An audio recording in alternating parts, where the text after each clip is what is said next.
बिस्मिल्लाहिर्रहमानिर्रहीम। अस्सलाम वालेकुम। हज़रत खालिद बिन वलीद चूँकि बुनियादी तौर पर एक जर्नैल थे, जंगी और हर्बी हिकमत अमली इनकी राग राग में समाई हुई थी। इनकी इस जवाबी कार्रवाई के नतीजे में मुसलमानों को शदीद नुकसान पहुँचा। हजूर सल्लल्लाहु अलैहि वसल्लम के दंदान मुबारक भी शहीद हुए। मुसलमानों को ओहद की पहाड़ी की तरफ जाना पड़ा और इसी अफरा तफरी में हज़रत हमदा भी शहीद हो गए। हज़रत हमदा रज़ियल्लाहु ताला अन्हा रसूल सल्लल्लाहु अलैहि वसल्लम और खालिद बिन वलीद के दस्ते के दरमियान एक चट्टान की मांग खड़े हो गए। यूँ उन्होंने मुसलमानों और हजूर सल्लल्लाहु अलैहि वसल्लम को मौका दिया कि वह महफूज मुकाम यानी ओहद की पहाड़ी पर चढ़ सकें, मगर सैयदना हमदा रज़ियल्लाहु ताला अन्हा हजूर सल्लल्लाहु अलैहि वसल्लम को बचाते हुए खुद शहादत के मर्तबे पर फायज हो गए। हज़रत खालिद बिन वलीद के कबूल इस्लाम से कबल भी हजूर सल्लल्लाहु अलैहि वसल्लम इनको बहुत पसंद करते थे।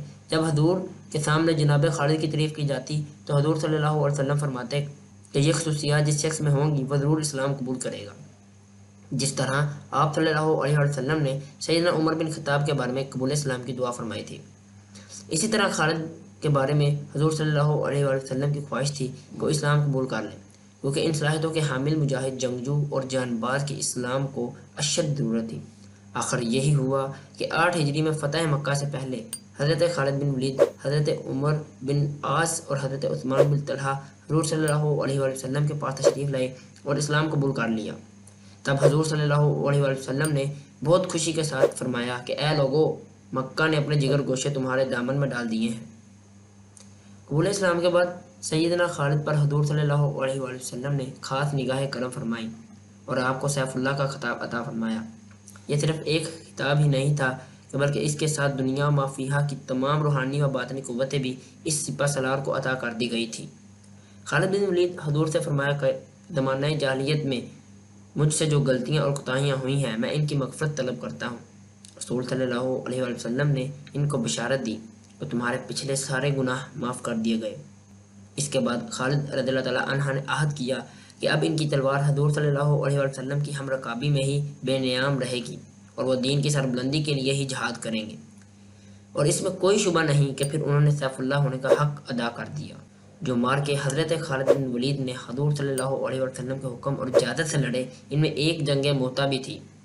जंग मोता के बारे में अहम बात यह है कि जब हज़रत ज़ैद बिन हारिसा ने इस लश्कर की क़यादत की तो हजूर सल्लल्लाहु अलैहि वसल्लम ने पहले बिशारत दे दी थी कि अगर ज़ैद शहीद हो जाए तो जाफ़र इल्म संभालेगा और अगर जाफ़र भी शहीद हो जाए तो फिर अब्दुल्ला बिन रवाहा इनकी जगह पर चम उठा लेंगे और अगर वो भी शहीद हो जाएं तो फिर मुसलमान जिसको चाहें अपना अमीर मुंतखब कर लें। फिर मैदान जंग में इसी तरह हुआ। हज़रत ज़ैद और हज़रत जाफ़र की शहादत के बाद बिलाखिर सैयदना खालिद ने मुसलमान फ़ौज की क़यादत संभाली और एक इंतहाई मुश्किल सूरत हाल में होने के बावजूद फ़ौज को बाहिफाजत दुश्मन के नरगे से निकाल लाए। जंग मोता ही में पहली मरतबा सैयदना खालिद बिन वलीद इस्लामी लश्कर के सिपा सलार के तौर पर उभरे। फ़तह मक्का के मौका पर जब हजूर सल्लल्लाहु अलैहि वसल्लम ने लश्कर लेकर मक्का की जानिब रवाना हुए तो तमाम सहाबा आपके हमरा थे। सैयदना खालिद बिन वलीद को भी एक लड़ाका दस्ता दिया गया था। जब मुसलमान फ़ौजें 9 अतराफ़ से मक्का में दाखिल हुईं तो 8 अतराफ़ से तो कुफ़ार ने कोई मुज़ाहमत न की, मगर सैयदना खालिद बिन वलीद के दस्ते की कुफ़ार से शदीद झड़प हुई। इस मुज़ाहमत में कई काफिर मारे गए। इसके बाद आप फातिहाना शान से ज़रा पहने, सर पर फौलादी खूद रखे, तलवार थामे हजूर के सामने से गुजरे तो हजूर ने सहाबा से पूछा कि ये कौन है। सहाबा ने तारुफ करवाया कि यह खालिद बिन वलीद हैं। खालिद बिन वलीद की सलाहियतों, जानबाजी, दलेरी, खुद एतमादी और आज़ाद तबीयत को हजूर बहुत पसंद फरमाते थे। इनकी गलतियों पर कि जिन पर किसी और साहबी की सख्त सरजनिश की जाती, सैयदना खालिद से दरगुदर कर लिया जाता था। फ़तह मक्का के मौका पर हजूर ने मना फरमाया था कि कोई झड़प न हो। इसके बावजूद भी सैयदना खालिद ने कुफ़ार से झड़प की तो आपसे इस बारे में सवाल किया गया। उन्होंने फरमाया कि या रसूल अल्लाह, उन्होंने हम पर हमला करके हमें लड़ने पर मजबूर किया। इस पर हजूर ने बात को बहुत प्यार से टाल दिया कि जो हुआ सो हुआ और सैयदना खालिद को कोई मज़ीद सरजनिश नहीं की गई। इसी तरह एक मौका ऐसा भी आया कि जब सैयदना खालिद की तलवार से कुछ ऐसे लोग कत्ल हो गए जिनके बारे में शक था कि वो काफिर हैं या मुसलमान। जब इसकी इतला हजूर तक पहुंची तो आपको बहुत दुख हुआ, लेकिन फिर भी सैयदना खालिद बिन वलीद को कुछ नहीं कहा गया और जो लोग कत्ल हुए थे इनके वर्सा को इसकी दियत यानी खून बहा भिजवा दिया गया। हज़रत खालिद बिन वलीद के साथ मामलात करते वक्त बहुत एहतियात से बर्ताव करना पड़ता था। ظاہر ہے کہ جو شخص اتنا آزاد، دلیر، شجاع ہو اور اپنی ایک منفرد رائے رکھتا ہو، پھر اس کو یہ اعتماد بھی ہو کہ اللہ اور اس کے رسول اس سے محبت کرتے ہیں، تو پھر وہ کسی اور کے قابو میں آنے والا نہیں ہوتا۔ حضور کے بعد سیدنا ابو بکر صدیق بھی ان سے بہت احتیاط سے برتاؤ کرتے تھے، اور اس دور میں بھی حضرت خالد اپنی جنگی کارروائی میں بہت حد تک خود مختار تھے۔ سیدنا عمر چونکہ ان کے دوست، رشتہ دار اور ہم عمر بھی تھے، لہذا ان کے ساتھ عمر کا بحث و مباحثہ ہو جایا کرتا تھا، مگر اس کے باوجود آپس میں ادب و پیار اور محبت بے انتہا تھی۔ فتح مکہ کے بعد حضور کے ہر غزوہ میں سیدنا خالد آپ صلی اللہ علیہ وسلم کے ہم رکاب رہے۔